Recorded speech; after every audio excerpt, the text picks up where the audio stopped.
नमस्कार, मैं डॉक्टर श्रद्धा वशिष्ठ आपका सबकी शिक्षा में बेहद स्वागत करती हूँ। केंद्रीय विद्यालय दाखिला से संबंधित कुछ ऐसे सवाल हैं जिनका जवाब आप जानना चाहते हैं और उनकी जानकारी मैं आज की वीडियो के माध्यम से आपके लिए लेकर आई हूँ। लेकिन सबसे महत्वपूर्ण सवाल सबसे पहले लूंगी कि कब निकलने वाले हैं केंद्रीय विद्यालय के कक्षा पहली के ऑनलाइन फॉर्म और कक्षा दूसरी और उससे ऊपर की कक्षाओं के ऑफलाइन फॉर्म। तो इस सवाल के जवाब में मैंने एक वीडियो भी रिलीज करा है। मैंने एक बात करी है खुद केंद्रीय विद्यालय के टीचर्स के साथ, जिन्होंने कहा है कि अभी केंद्रीय विद्यालय टीचर भर्ती का कार्य चल रहा है। नए टीचर्स जो केंद्रीय विद्यालय में आने वाले समय में नौकरी करेंगे, उनका पहले रिटन टेस्ट हुआ था और अब उनके इंटरव्यूज हो रहे हैं। जब ये टीचर भर्ती का काम पूरा हो जाएगा तो उसके बाद केंद्रीय विद्यालय संगठन कक्षा पहली के ऑनलाइन फॉर्म और कक्षा दूसरी और उससे ऊपर की कक्षाओं के ऑफलाइन फॉर्म से संबंधित जानकारी जारी कर देगा। साथ ही बाल बाटिका कक्षाओं से संबंधित भी कुछ महत्वपूर्ण फैसले लेने हैं, इसीलिए भी केंद्रीय विद्यालय संगठन अब कुछ उनकी मीटिंग्स चल रही हैं, कुछ चिंतन हो रहा है। उन पे भी महत्वपूर्ण फैसलों के बाद जल्द ही केंद्रीय विद्यालय संगठन के द्वारा कक्षा पहली के ऑनलाइन फॉर्म और कक्षा दूसरी और उससे ऊपर की कक्षाओं के ऑफलाइन फॉर्म्स की जानकारी उनके नोटिफिकेशन यानी कि केंद्रीय विद्यालय संगठन के नोटिफिकेशन के द्वारा दे दी जाएगी। आप सभी को कहना चाहूंगी, आप चिंता मत करिए, आपके लिए महत्वपूर्ण जानकारी मैं खुद समय समय पर लाती रहूंगी। अब एक बहुत ही महत्वपूर्ण सवाल है जो सभी अभिभावक जानना चाहते हैं कि केंद्रीय विद्यालय में दाखिले के लिए बच्चों को कौन से कागजात की जरूरत पड़ेगी। तो सबसे पहले मैं कक्षा पहली के कागजात बताऊंगी और फिर दूसरी और से ऊपर की कक्षाओं के कागजात बताऊंगी।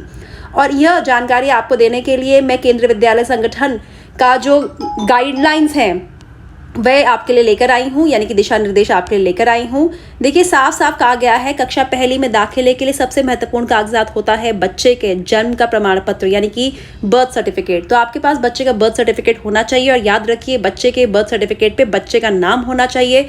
बच्चे के नाम की स्पेलिंग बिल्कुल सही होनी चाहिए, उसमें गलती नहीं होनी चाहिए। यह सिर्फ केंद्रीय विद्यालय दाखिले के लिए जरूरी नहीं है, वैसे भी आप बच्चे का कोई कहीं भी दाखिला करवाएं, आगे जाकर भी बच्चा बड़े बड़े पेपर्स में बैठेगा, अलग अलग नौकरियों के लिए अलग अलग इंटरव्यूज देगा, तो सबके लिए बर्थ सर्टिफिकेट में स्पेलिंग्स बच्चे के नाम की बिल्कुल सही होनी चाहिए। दूसरा, आपको चाहिए होगा बच्चे जहां बच्चा रहता है उसका प्रूफ ऑफ रेजिडेंस यानी कि घर के पते का प्रमाण पत्र, जिसे हम निवास प्रमाण पत्र भी कहते हैं। उससे पता चलेगा बच्चा कहाँ रहता है और वह प्रूफ आपके पास ज़रूर होना चाहिए। बच्चे की पासपोर्ट साइज फोटोग्राफ भी होनी चाहिए, वह आपको फॉर्म को भरते समय अपलोड करनी होगी। साथ ही अगर आपका बच्चा किसी श्रेणी के तहत आता है, उदाहरण के तौर पर वह RTE के तहत आता है या फिर वह किसी सेवा श्रेणी में बच्चे के अभिभावक आते हैं या फिर आपकी बिटिया सिंगल गर्ल चाइल्ड कैटेगरी की आती है या फिर कोई भी ऐसी कैटेगरी जिसके तहत बच्चे को आरक्षण मिल सकता है, तो उस बच्चे को उस आरक्षण के कागजात भी चाहिए होंगे। तो कक्षा पहली में दाखिले के लिए यह सब कागजात चाहिए होंगे। अगर बच्चा दूसरी और उससे ऊपर की कक्षाओं में दाखिला लेने जा रहा है तो यह कागजात चाहिए होंगे। साथ ही पिछली कक्षा की रिपोर्ट कार्ड भी मांगी जाएगी, क्योंकि वह ऑफलाइन फॉर्म होंगे, स्कूल अपने लेवल पर दाखिला करेगा तो वह आपसे रिपोर्ट कार्ड पिछली कक्षा की जरूर मांगेगा। यही कागजात आपको दूसरी और उससे ऊपर की कक्षाओं में सभी में चाहिए होंगे, लेकिन कक्षा 9वीं में एक और कागजात जुड़ जाएगा जो कि होगा स्कूल लीविंग सर्टिफिकेट। जब बच्चे का दाखिला होना जाएगा तो आपको स्कूल लिविंग सर्टिफिकेट 9वीं 10वीं 11वीं 12वीं में मांगेंगे और वह स्कूल लिविंग सर्टिफिकेट आपको 9वीं और उससे ऊपर की कक्षाओं में ज़रूरी होगा। 9वीं से नीचे की कक्षाओं में स्कूल लिविंग सर्टिफिकेट की ज़रूरत नहीं है। साथ ही आप में से बहुत से लोग मुझसे यह भी बोलते हैं कि जब हम बच्चे का दाखिले के लिए फॉर्म भरेंगे, कक्षा पहली का ऑनलाइन फॉर्म या कक्षा दूसरी और उससे ऊपर की कक्षाओं का ऑफलाइन फॉर्म, तो दाखिला हो ही जाएगा ना। जी, ऐसा नहीं है। दाखिला प्राप्त करने के इच्छुक बहुत सारे बच्चे होते हैं, लेकिन दाखिला कम को मिलता है, इसीलिए फॉर्म भर देना मात्र दाखिला हो जाने की गारंटी नहीं है। अब आपको जानकारी मैं देती हूँ बच्चों की उम्र से संबंधित, क्योंकि आप में से बहुत से लोग उम्र से संबंधित जानकारी जानना चाहते हैं। तो दाखिले के लिए कम से कम उम्र 6 वर्ष होनी चाहिए 1 अप्रैल 2023 को।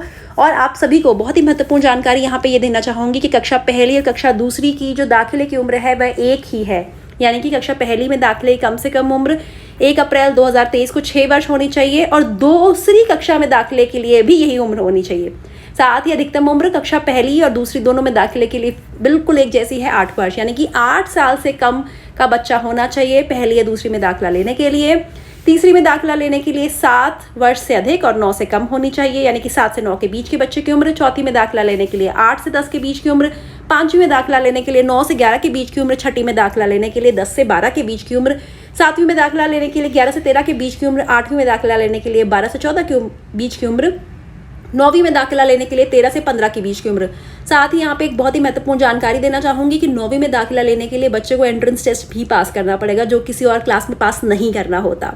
तो 10वीं में दाखिला लेने के लिए 14 से 16 के बीच की उम्र होनी चाहिए। 11वीं और 12वीं कक्षाओं में दाखिले की कोई उम्र नहीं होती, बस इसी बात का ध्यान रखा जाता है कि जिस साल 10वीं का रिजल्ट आया है बच्चा उसी साल 11वीं में दाखिला ले रहा है, और 12वीं में दाखिला लेने के लिए उसी साल 11वीं का रिजल्ट आना ज़रूरी होता है।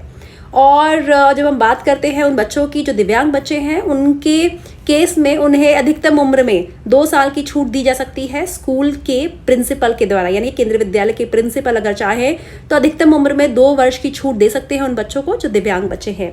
तो ये बहुत ही महत्वपूर्ण जानकारी मैं आपके लेकर आई हूँ। आप सभी के ढेर सारे सवाल आते हैं, तकरीबन 3 लाख परिवार सबकी शिक्षा के साथ जुड़े हैं और लाखों की संख्या में सवाल आते हैं। उन सभी सवालों का जवाब लिख कर दे पाना मेरे लिए संभव नहीं होता, लेकिन आपके सवालों से मुझे ये जरूर पता चल जाता है कि आप कौन सी जानकारी ज्यादा जानना चाहते हैं। इसीलिए जो सवाल ज्यादा पूछे जाते हैं उन्हीं सवालों के जवाब के आधार पर मैं वीडियो लेकर आती हूँ। तो आपके मन में कोई भी शंका है तो आप नीचे कमेंट सेक्शन के माध्यम से मुझसे पूछ सकते हैं। आपके सवाल के जवाब पर मैं जल्द ही वीडियो लेकर आऊंगी। और हाँ, सबकी शिक्षा के माध्यम से रोजाना आपके लिए केंद्रीय विद्यालय दाखिला संबंधित वीडियो लेकर आती हूँ। सबकी शिक्षा को जरूर देखें। अब मुझे डॉक्टर श्रद्धा वशिष्ठ को इजाजत दीजिए। नमस्कार।